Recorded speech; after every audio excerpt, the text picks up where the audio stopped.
Welcome to the Friends of Zayne Adams, aka FOZA Podcast, bringing awareness of postpartum depression, suicides, and the children who are left behind. We'll be spotlighting positive outcomes from mothers as well as healthcare experts and counselors. Would you know the signs of PPD? Would you know how to help a loved one? Stay tuned. As a community, we can do more to support maternal mental wellness. Welcome, FOZA family, friends, and supporters. I'm Paulette Smith, and this is episode 53 of the FOZA Podcast for Maternal Mental Wellness. Here, we shine a light on awareness of postpartum depression and ways to stop the stigma, the silence, the suicides, and the suffering that can accompany postpartum depression. We also strive to support the education of the children who are left behind. Please watch this podcast on YouTube to enjoy the visual effects, and don't forget to subscribe, like, and share. Before getting started, I'd like to take a moment to remind our listeners that this is a safe place. However, our discussions may touch on topics that can be triggering. So if you're in crisis or need immediate support, please call the Suicide and Crisis Lifeline at 988. And if you're not in an emergency situation, but you still need help, you need someone to listen, please speak with your doctor or trusted professional. Whatever you do, don't give up.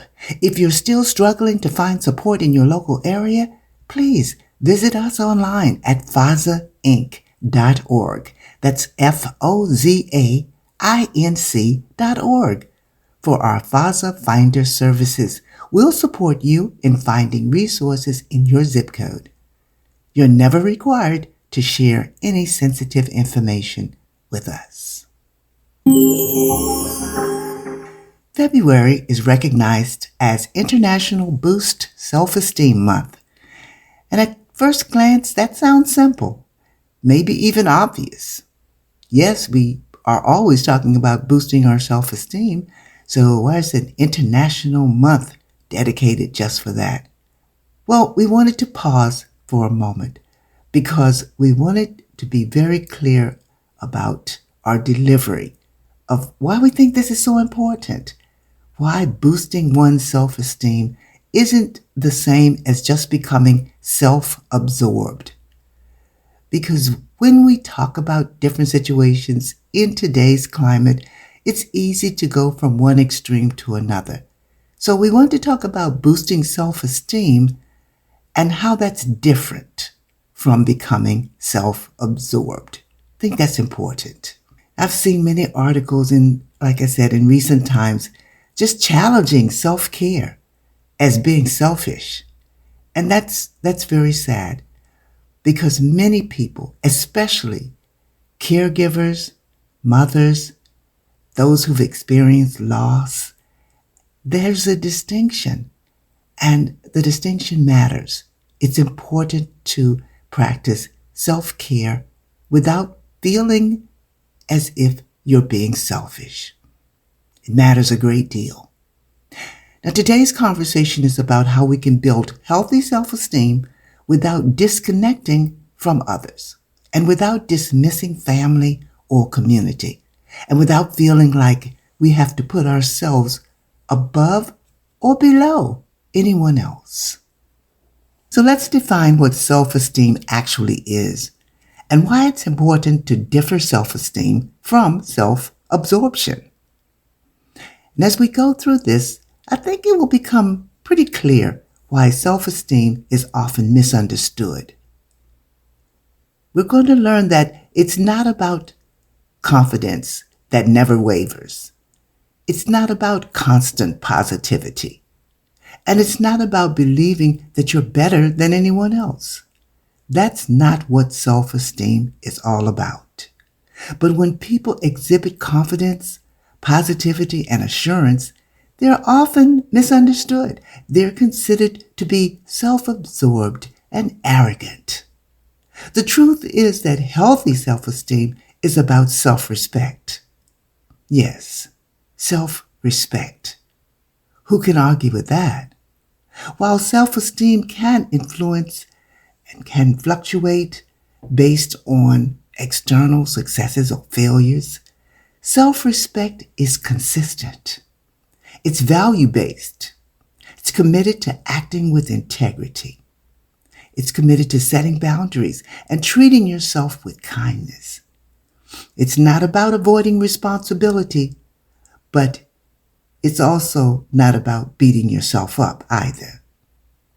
It's the quiet human belief that your needs do matter, your boundaries are valid, and your worth isn't dependent on your performance or, most importantly, by the approval of others. Now here's the twist.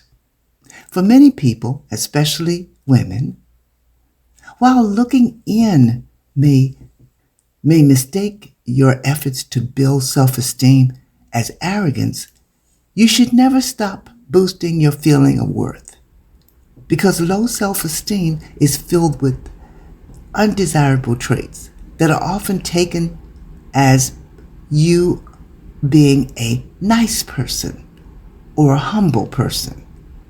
Nice is wonderful, and humble is absolutely necessary. But those should not be confused with building your self-esteem. Giving versus overgiving is what we want to stress. How can you overgive? A lot of people consider themselves givers, and science has proven that there are givers. There are giving personalities in life. There are givers and there are takers. And most adults, or people who have lived to adulthood, they understand that some people appear to be natural givers and some people appear to be natural takers. So I'm not going to delve into that, but I will say that we're going to talk a little bit about overgiving and what some of those signs might be. And as you know, I'm not a clinician or a psychiatrist or a psychologist. These are just observations that most people can say they've had in their lives. I can certainly say that I've had in my life. Feeling drained. Have you ever felt drained, like you're constantly emotionally empty?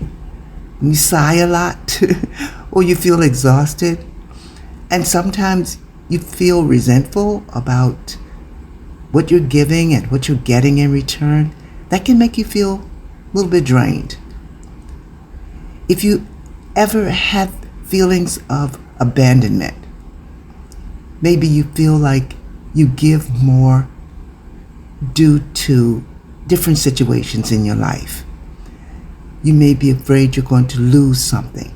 Maybe you're going to lose a partner or lose someone important in your life. If you don't give, you're afraid that you might lose them. If I don't do this, that, or the other, that person might leave me. You might not have fear of abandonment, but many people do feel that. Another sign of an overgiver is self-neglect. People who ignore their own needs, feelings, and desires, and they find comfort in saying things like, "Don't worry about me. Just worry about this particular thing or the other particular thing," which is fine to a certain point. But when it gets to self-neglect, where you're ignoring your own needs and feelings, then that might be the sign of an overgiver. The inability to receive. That's one I struggle with personally. It's difficult to ask for help sometimes, and when people offer it, you don't naturally say, "Thank you, I'll accept that," because you find yourself stopping others from helping you. You feel guilty. You feel as if you should be able to handle this yourself. So when they offer that help, you don't readily receive it. And the final one, there are many signs of an overgiver, but the final one I'm going to mention is people pleasing. When you take too much on because you just want to give. You're not trying to appear to be more than you are or bigger than you are or better than anyone else. You just constantly go beyond what's asked of you because you're a giver. And that's what givers do. They try to find ways to give. And sometimes they feel responsible for other people's happiness. So if another person is unhappy, they feel responsible for that, especially mothers, because mothers are protective and they're always going to feel responsible for their children, whether their children are infants, toddlers, teenagers, or adults. They're a mom or a birthing person or even a foster mom or even a bonus mom or extended family mom and other members of the family. They're going to feel sometimes as if maybe they could have done more or they should do more because they want to please. Those are some of the signs of an overgiver: feeling drained, fear of abandonment, self-neglect, the inability to receive help when it's offered, and people-pleasing. None of those things in themselves are wrong or a giver should stop giving, just signs to look for when it's time to take care of yourself. We talked a little bit about overgiving. Let's shift to actions we can take for what we would call healthy giving. And there is a healthy spot in everything. There are boundaries and there are extremes in just about every situation in life. There's also that healthy balance. We talk about it in our diets. We talk about it in our dress, our clothing. We talk about the balance in a lot of things. And I think another word I use a lot is moderation. Shifting from overgiving to healthy giving, we might look at some of these actions. Things we can do, like practicing receiving. Watch out for those opportunities where someone offers help. And if it's sincere, if it's not just something that's said in a standard moment, if it's a sincere offer for help, allow others to help you and notice how it feels. Helping doesn't only benefit and give an uplift to the person who's giving, it also gives an uplift to the person who's receiving. So allow others to help you. Next, think about setting some boundaries. If you're feeling exhausted, drained, learn how to say no or I can't. And practice doing that without guilt or fear. You know your own heart, and you know if you have overextended yourself. Don't feel guilty or bad because you can't do something. Get yourself refreshed and come back and maybe do it another time. Another point in shifting to healthy giving is to ask yourself questions. When something happens, you want to give, you feel like it's something you really want to do, ask yourself, have I given this to myself? Even if it's a kind word, even if it's a moment of patience and understanding, have you given that to yourself? Have you made yourself feel appreciated? Yes, it's okay for you to feel good about yourself and not feel as if you're being arrogant. So ask yourself, am I being good to myself? Next, you want to try to identify your needs. What do you need? These are some of the things that can make a person feel like they're selfish, especially a mom. But go ahead, do it in writing as well. Don't feel guilty about it. You don't have to show it to anyone, but you do have to show it to yourself sometimes. You have to identify your own unmet needs and how you plan to address those needs. It might be something special that you want to buy for yourself, or some service that you want to bring into your life. You want to get that. Maybe you do have to look at the economics of it. Maybe you do have to save for it. But it's okay if you do that and take care of yourself and take care of your needs once you identify them. And like I said, make a list. You don't have to show it around, but it's very comforting, enlightening, and unburdening for you to know what you need and admit it and work towards it. Next, you want to recognize your value. That's something that's going to be deep. It's individual. It's in your life, but a lot of people don't see it. They don't see their own value, or they value themselves by looking at what other people think or say about them. So that's something we're going to talk about in a deeper manner, and that's something you definitely want to talk to a professional about. And that's something we're going to put more information on the website about, and that's recognizing your value as an individual, understanding your worth, and understanding that it isn't tied to your giving or your sacrifices. You have a unique, wonderful, wonderful value. And as soon as you can recognize it and start working in it, you're going to feel so much better. You know, FOZA works with suicide prevention organizations. And I personally go through and read some of the comments that people who are in distress, they write, they share off their hearts. And a lot of it immediately indicates they don't see their own value.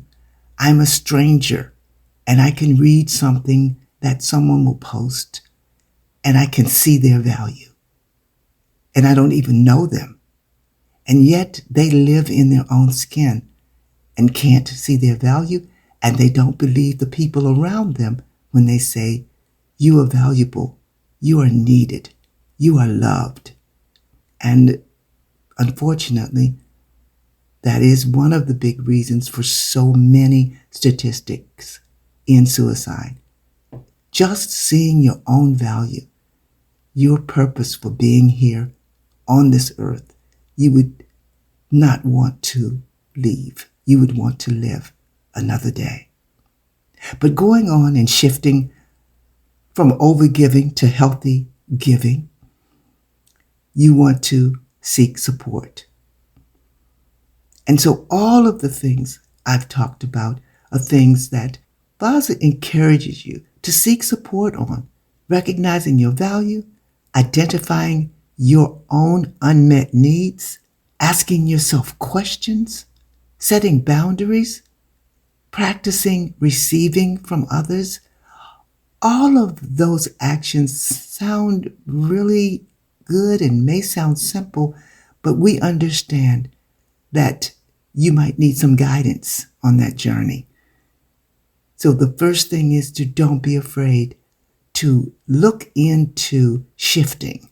If you saw yourself in any of the signs of an overgiver, then look into shifting into healthy giving. We live in a culture that sends messages, different kinds of messages, but I think anyone who is anyone who's looking at the news, anyone who's reading current events, articles, not just speaking about anyone who you know is on social media, anything like that, just normal people, you're going to see messages such as love yourself, but don't take up too much space. Advocate for yourself, but don't be difficult. Be confident, but be sure to stay likable. For mothers and caregivers, self-esteem often gets buried under responsibility. So while we're trying to love ourselves and advocate for ourselves and be confident, we are always looking at our responsibilities to our children, to our families, and to the people around us. Caregivers are in that situation as well. Because they're caregivers, they're automatically prone to love others, advocate for others, and build up the confidence in others. I feel that way personally, and yet I'm happy to learn about and read about messages that bring those feelings about without guilt. So when grief, trauma, or mental health challenges are part of a mother's story or anyone's story, self-esteem doesn't seem like something you can easily grasp. The concept is challenging. It doesn't seem natural because you're constantly in a challenge or in a battle. But it is something that can be done. It's something that you build and rebuild gently and over time. Just as challenges come, they don't sometimes come gently, but they do come over time. But you're going to work on your self-esteem fixes over time, rebuilding. This episode of the FOZA Podcast is made possible by mission-aligned partners who care about postpartum depression awareness. Did you know that maternal mental health disorders affect 1 in 5 women and that up to 1/5 of postpartum deaths are due to suicide? These aren't just statistics. They're families, children, and unseen broken hearts. Sponsorship of the FOZA Podcast supports critical conversations and resources that help families understand, prevent, and navigate maternal mental health challenges. If your business or organization is committed to supporting emotional well-being, community awareness, and compassionate family care, we'd love to explore sponsorship opportunities with you. Please visit fozainc.org/sponsors to learn more.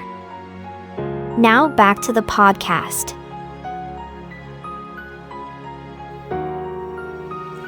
Welcome back to the podcast. Now, I've talked a bit about self-esteem and overgiving and healthy giving, self-absorption, and how that can be mistaken for self-esteem. It's important to have this conversation because when you begin the journey to lift yourself up, sometimes those around you may see your efforts as overly self-focused. You might get those feelings and you might start to then draw back on your efforts to boost your self-esteem. Try not to do that. Try to stay balanced. Consider this. And I'll have this information on the website so that you can go back and check it out if you feel like you're not moving forward. Self-esteem says, I matter, and so do others. Self-absorption says, I matter more than others. Self-esteem says, I care, but self-absorption says, I only care for myself. I don't care about some other situation. So there's a distinct difference between self-esteem and self-absorption. I matter, and so do others, is different from I matter more than others. Another way of thinking about it that can help boost you, another thought is healthy self-esteem actually strengthens connections with others. It doesn't separate you from the ones you love, and it doesn't separate them from you. Boosting your self-esteem helps produce a healthier you. It actually does. And once you start thinking about it and start practicing it, you'll see that's true. When we feel secure in ourselves, we're more present, we're more empathetic, we're more capable of showing up authentically. With healthy self-esteem, we allow ourselves to receive support without shame or without guilt. And that's one of the things that typically blocks us from building our self-esteem, guilt and shame that we will be perceived as being arrogant. I want to ask you a question. Have you ever known someone who really needed support and said no when actually they did need a support system to surround them and make them feel safe? Have you ever known anyone like that? That person may have a fear. They may fear that boundaries may be crossed. They may feel as if they try this journey and it doesn't work, where else can they go? Don't give up on encouraging them to cultivate relationships where they feel comfortable reaching out without feeling guilt or fear. You may be the one who can assure them that they can set boundaries. You can set them together without guilt and without hesitation. Not easy, but definitely worth every moment that you try to encourage them. Because with healthy self-esteem, we can allow ourselves to truly, truly celebrate others without comparison. That's that feeling you get when someone accomplishes something outside of the ones you even love. Of course, when your children accomplish something or your loved ones accomplish something, you're celebrating. But you'll find yourself celebrating anyone and everyone who's reaching their goals. And you'll be doing that because you'll be reaching your goals. That's when you'll find out that self-esteem isn't selfish. It's actually stabilizing. And the marvelous part is when self-esteem acts as a stabilizing force for mental health, it builds essential self-respect, resilience, and emotional balance. As an individual, you'll be creating a strong foundation to handle stress, reduce anxiety, and engage more effectively and authentically with others. Well, FOZA fans, we're coming to the end of the podcast. And once again, we want to recognize International Boost Self-Esteem Month. Want to give you just a few more takeaways, something I want to leave you with. You don't need to inflate yourself to be worthy. You don't need to inflate yourself to feel worthy. You don't need to center yourself at the expense of others. You want to center yourself with yourself. And you don't need to earn rest, respect, or care. You deserve rest, respect, and care. Healthy self-esteem allows us to stand firmly in who we are, and we can still stand firmly with others. So please visit the FOZA website at FOZAinc.org. Remember, that's FOZAinc.org. We've placed some resources there that we hope will help you in ways that will bring about positive change if you need it. If you're already there, please reach out and help encourage others. Help encourage them to know that self-care is not selfish. And if you're in a place where you feel like you're alone, you're not alone. You are never alone. Thank you for listening, and thank you for being a community that values reflection, connection, and care. Thank you for keeping the memory of Christina LaShawn Thompson Adams alive. Until next time, bye-bye.